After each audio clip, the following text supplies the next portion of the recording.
Autoline Daily is brought to you by Bridgestone, your journey, our passion, and by Dow Automotive Systems, improving durability and increasing design flexibility with Betamate structural adhesives at dowbetamate.com.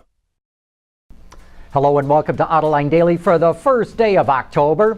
Lots going on in the auto industry, so let's get to it.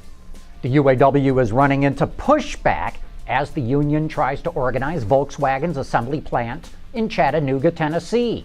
A group of workers calling themselves the Concerned VW Team Members is circulating a petition amongst workers at the plant saying they don't want the UAW to represent them.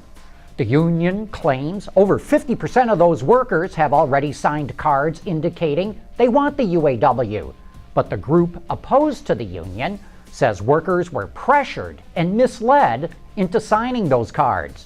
The group put up a very well-designed and very complete website, making me think they're getting a lot of outside help from anti-union activists. You can check it out yourself. The website is no2uaw.com. In an unsurprising move, Aston Martin ended production of the Signet. This dinky little car was just a rebadged version of the Scion IQ, but it carried a price tag of $50,000. The Signet, which is powered by a 1.3-liter four-cylinder gasoline engine, was Aston Martin's answer to meet CO2 standards for its lineup of high-end sports cars. You know, when Aston unveiled the Signet, we reported it had no chance of succeeding, and this ought to be a warning to other high-end brands that are trying to go down market. Most analysts are predicting that car sales dropped last month in the U.S., but there's a silver lining for automakers. TrueCar reports that the average transaction price jumped over 5%. That's up about $1,600 compared to last year. Consumers on average paid about $32,000 for a new car in September. Key factors for the increase? 2014 models arriving at dealerships which carry lower incentives, as well as consumers choosing more options to get a well-equipped car. Hyundai is showing off a concept ahead of its SEMA debut. Based on a Veloster Turbo and dubbed Night Racer, this concept was designed specifically for time attack races at night racing circuits, as you can tell by the giant LED light bar mounted on top. It was developed by OEM and aftermarket accessory supplier EGR Group and features a custom roll cage, coil-over suspension, a 250 horsepower 1.6-liter engine, and even gets its own unique color called Yellow Cake. Cadillac has already teased images of a badge and headlight for the 2015 Escalade, but now it's showing off an image worth talking about. Here's what the all-new interior will look like, which is where the biggest changes to the SUV will be. It will feature high-quality materials and the latest technology. Even when compared to the top-of-the-line Yukon Denali from GMC, the Escalade dash appears to be less rugged and more refined with its free-flowing dash lines and lighter wood tones. The 2015 Escalade will get its full reveal in New York on Monday.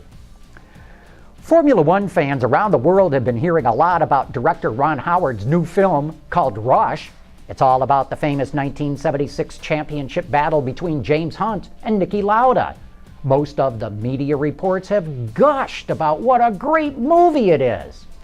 But I think they're just trying to be cheerleaders for the sport. I give the movie a B-. It's okay, it's got its moments, but it's not great. From a cinematographic standpoint, Rush is not as artistic as the 1966 classic Grand Prix.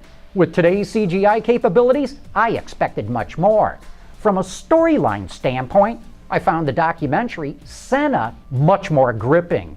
And in something I don't think we've ever seen before, the handsome Hollywood hunk cast in the role of James Hunt is just not as handsome as James was. So my advice is, make sure you see the movie, but wait until it's on TV. Toyota used to brag that it sure sold a lot of plain vanilla cars. Now it's trying to spice up its products, and the new Corolla is the latest example in its effort. We'll have more on that right after this. Here's another great thing about the all-around performance of our Dueler tires. A comfortable, quiet ride. Oh. At Bridgestone, our passion for performance knows no bounds.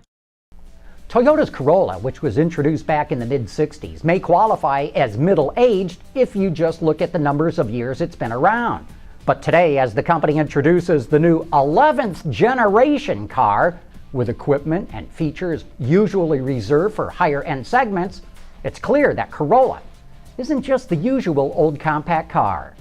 Well, 10 to 15 years ago, the compact category was really entry level. It was just for people who wanted to go from A to B in the cheapest, safest manner they possibly could. And they weren't really looking for a lot of great new features. But over that past decade, there's been a big demand for a lot of new equipment, new features, infotainment, connectivity, and things that have been on luxury cars before, but now people say, you know, I really need that in my compact car. So it's been an evolution over the last decade, and it's a trend that's here to stay. But this car is more than just features. It has a new dynamic exterior styling for the L, the LE, and S trim lines, as well as the newest addition to the family, the LE Eco. In fact, that model even comes equipped with a fuel-saving technology that for the first time is available on the Corolla in the American market. The Valvematic technology is really interesting. It's the first time that they're implementing this technology in the United States. And it works in conjunction with the dual VVTi on the 1.8 liter engine.